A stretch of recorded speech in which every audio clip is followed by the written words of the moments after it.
Hello, welcome. Um, yeah. Hi. I was about to touch on this in the last video, and I thought this needs its own video. The unbothered people. The people you see on streams and comment sections and stuff who love to say, "Oh, that didn't bother me. I wasn't offended. I don't see what the problem is. Oh, what's the matter? I didn't mind it." Um, I have a lot to say about that. First of all, this might blow your mind. I'm gonna say being that person who's unbothered, who wasn't offended by XYZ, there is so much relief in being that person. I think that's why one of the reasons why they're so anxious to tell you how not bothered they were about something. Um, they wanna celebrate it. They wanna tell the world, "That didn't bother me. I when so and so said such and such, I wasn't offended. That didn't bother me." Um, I think it's for 2 reasons. First of all, it's such a relief. It's a relief to not be offended, to not be hurt, to not be hurt is the word. To be unhurt is a wonderful feeling, and you wanna celebrate. And also, it makes you feel special. It makes you feel like, "Well, I'm not like let's be real, a lot of them are saying, "I'm not like the rest of these Negroes. I'm different." And they say that for the second reason, which is they want to signal to any of the whites watching, I'm different. I'm not like the others. You can trust me. And it reminds me of my father, which I hate to say. My father is a very interesting man. My father is black. And he apparently, before I was born, was this wild communist atheist who didn't believe in nothing. He married a white looking woman, but that's a different story. um, and yeah, so just the leftist of left. But then as he got older, he got the rightest of right. He got so conservative. And I think because it's tiring to be what I think is on the right side. I'm not saying communism is the right side, but to be, a woke person, it's that's a whole different video right there. It's hard to be on the right side of history. It's awful. It's terrible. It's exhausting. It's okay if like the issues aren't affecting you personally, but if you're a black person fighting for black people and black rights, it is so tiring. It's exhausting. And I keep saying it's exhausting because it is. It's hella exhausting. And I think he got tired, and I think he just wanted to be on the side that was winning or the side that he perceived to be winning. Now, are they going to be winning in history looking back? No, I don't think so. But at the moment, a majority with all the power and money, etc. Yeah, that's the winning side from the way things look now. And it's easy to be on that side. It's nice to be on that side. Now, it's easier for you if you're born on that side. But if you're on the outside looking in and want to be on that side, it takes some work. And so I was cleaning through my childhood home, and man, my family kept everything. And I was going through like 40 years of stuff. And I would find these letters that my father had written, or like drafts of letters he had written to the likes of like Bill O'Reilly and I forget their names. Probably Rush Limbaugh in there somewhere, but what is that guy's name? He's another the Savage, Michael Savage, is that a person? But like he listened to a lot of conservative radio, and so he was writing to these conservative radio people. And I noticed in every letter, kind of at the beginning, he would announce, "I am an American Black," which always sounds so funny to me. But he always had to announce, "I am a Black person." He couldn't, I guess, yeah, that's sort of important to his perspective, I guess. I guess it is. But like, I think more than announcing, I'm a Black person and this is my perspective as a Black person, I think what he was saying was, I'm one of the safe Blacks. Give me a cookie. I'm a Black and I'm an American Black and I'm writing to you. And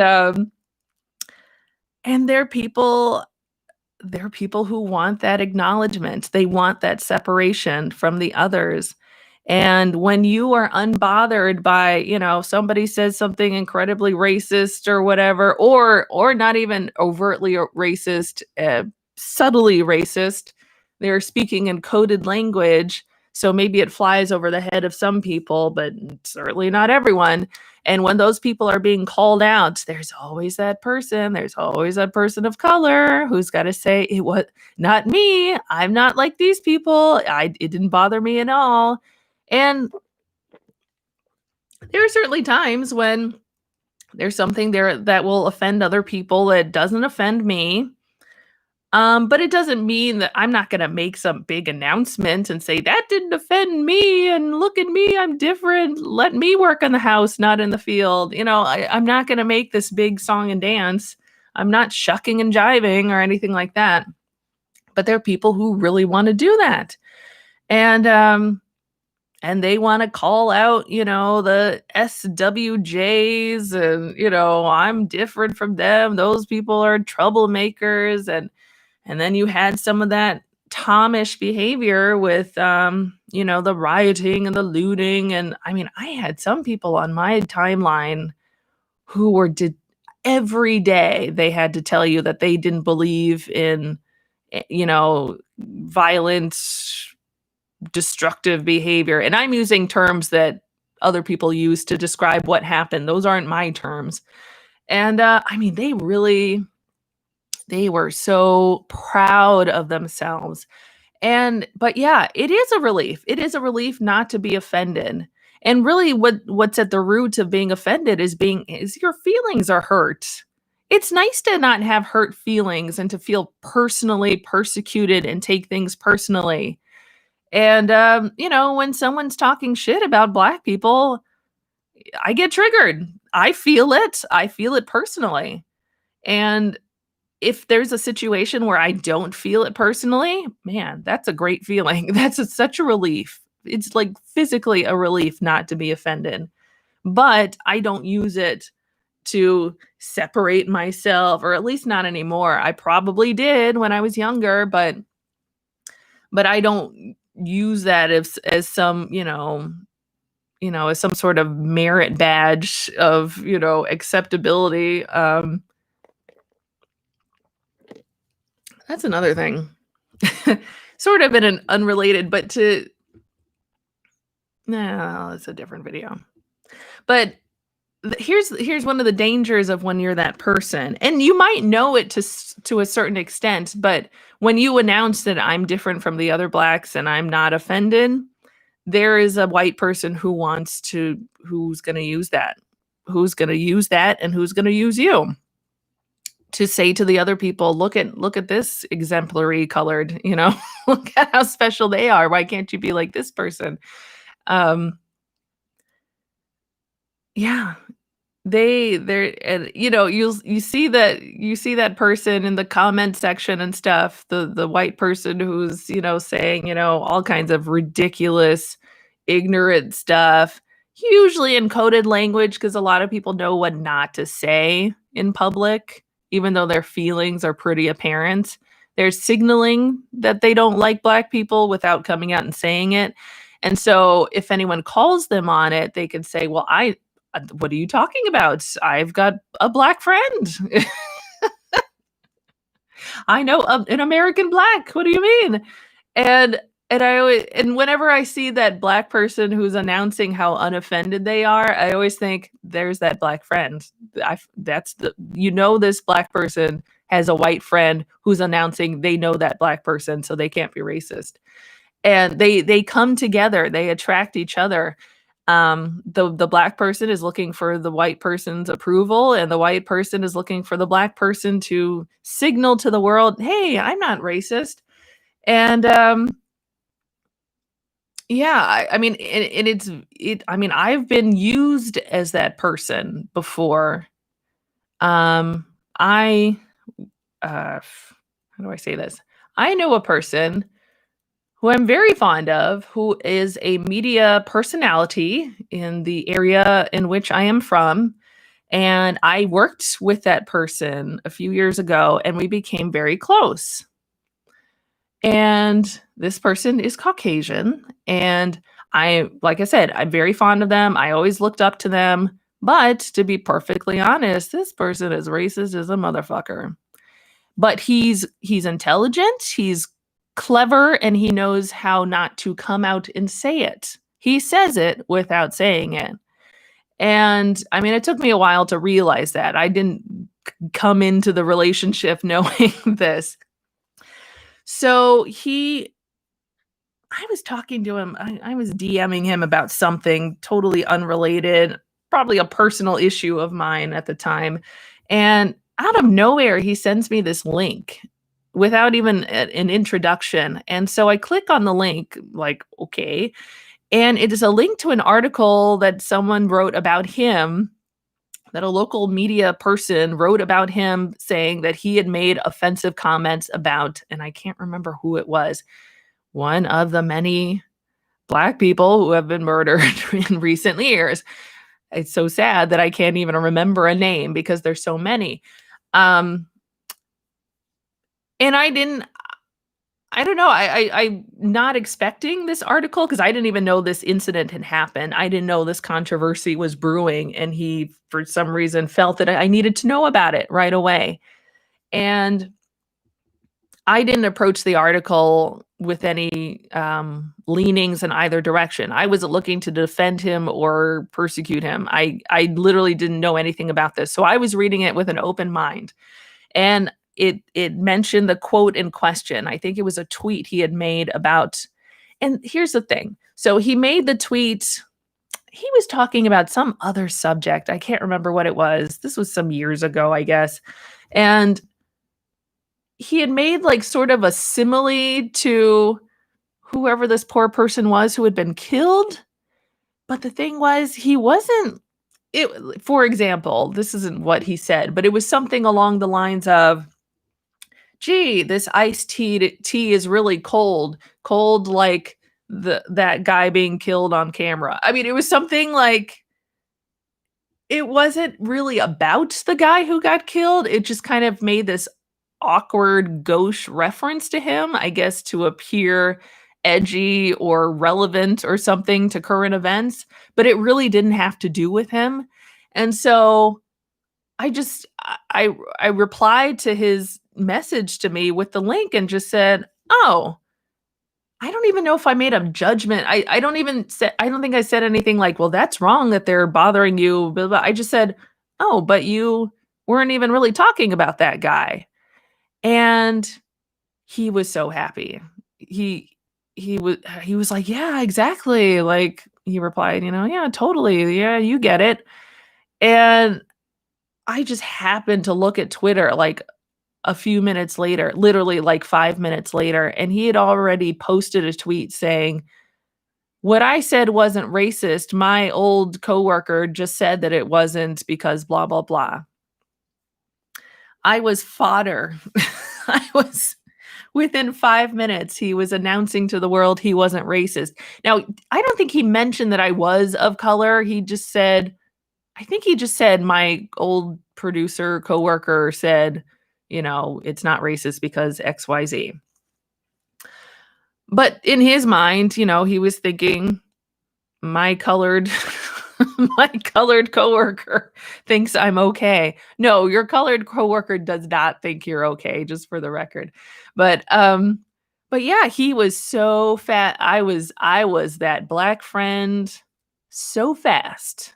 Without my knowledge, without my consent, he needed me to be that person for him, to vouch for him. Now, what I had said was correct, that he wasn't directly insulting that person. I didn't know the terminology back then, but he wasn't punching down, is basically what it was. He was punching, I don't know, not up. He was punching to the side, I guess. but he was not punching down, and that person was not really the subject or the butt of the joke. But yeah, the fact that he used that person in, flaky, flighty comments, tweets, that's problematic in itself. But yeah, anyway. So yeah, you gotta be careful because those people are gonna use you. Someone is eager to use you. And there are people out there are black people out there who are eager to be used. It's nice from the house. It's a nice view from inside the plantation. And I think that's where my father wanted to be towards the end. And I'm sure I've wanted to be there too. Yeah, I was flipping through Twitter the other day because I have to look at Twitter for work, and so we have a lot of we follow a lot of Twitter accounts of police. Um, what is the word? Headquarters, police stations, police forces, and I think it was Milwaukee, and they had tweeted this picture of like a black man shaking hands with a white cop. It looked like during a protest or something, and it said and the caption was something like, "Oh, the idea that all white or that all cops are bad people and blah blah blah is an incorrect assertion," or something like that, saying, not all cops are bad or cops aren't inherently bad, and using that black man, I'm sure without his knowledge, to say, "Hey, look, we're good. He shook his hand. We're cool." They're so quick to use us. So quick to use us. And I mean, who knows what was happening in that moment in that picture when the guy shook his hand. I mean, I'm sure it was a perfectly nice moment between the two of them, and but to have, the police force take that moment and use it for their own ends. Ugh, just disgusting. It's funny though because I've noticed, have you ever noticed in a lot of movies there's this there's that scene where the white protagonist has to, like, win over the black people?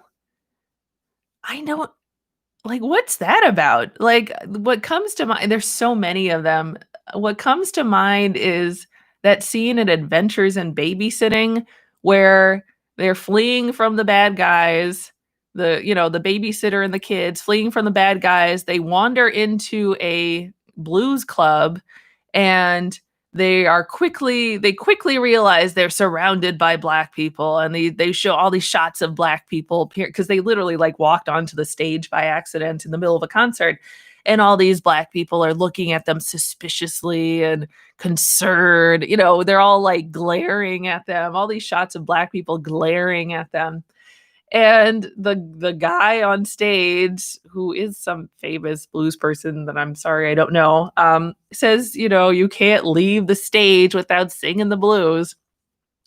So the babysitter and the kids, improvise this whole song, Babysitting Blues. And then by the end of the song, all the black people are so happy and love them and love the song, and they're dancing and laughing and smiling. And so, now that they've sung the song, they're allowed to leave the blues club, and the black people are high-fiving them, and the black people approve. And it's like, good. So I'm so glad those black people loved, like that white woman now. What is that about? What It's so strange to me. Like, what does that mean as a society as a whole? Because there's so many there's so many scenes like that. And it's like, okay, you all got the power and you like it. It's nice. It's nice having the power and us not. Um But why do you care? Why do you get this weird satisfaction that, like, we approve of you? Like, why do you need that? Is it to, like, does it make do you consider us cool, and you think that, like, if we give you our sign of approval that you're cool too? Is it like, does it relieve some sort of white guilt? Like, Why? I don't know, it just reminds me of these people who really wanna show, "Hey, the black people like us," or an American black likes me, so I'm not that bad." Like, what is that thing? What is that about? I don't know, you tell me. Um, I mean, I could infer all sorts of things. Um, well, I guess I can, I don't know.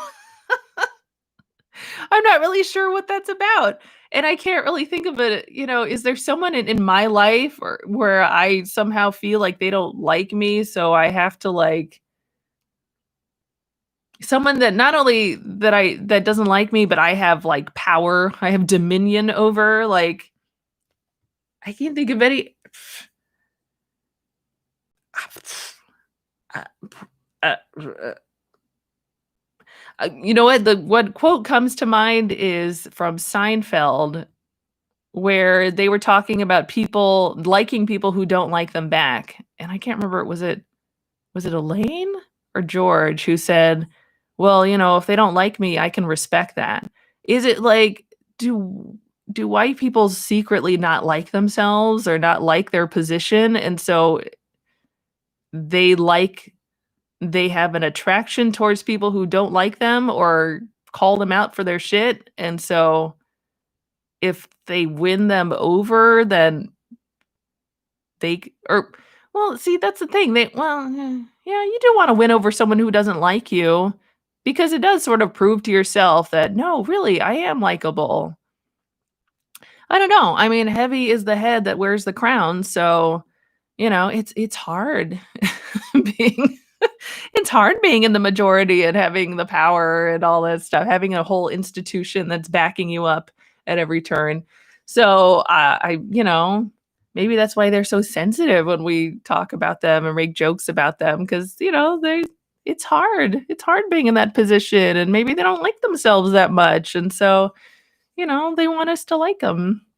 But that's the thing, when you have all the power, you can't have you can have the power, but you can't have everyone like you. I like my boss, for example, he was a fellow employee for like a hot minute. I mean, they knew they were gonna promote him. That's a different story. Um, but there was that moment of adjustment where I think he's still adjusting, where he's realizing, "Oh, I'm in charge now. Yeah, I get to, like, not come to work every 5 minutes, but nobody likes me." And I mean, it's so obvious that he's struggling with that whole thing of, "I'm in charge and I get all the perks, but nobody likes me." It's so hard for him. So, I don't know. Anyway, you all have a nice day. Mucho, mucho amor.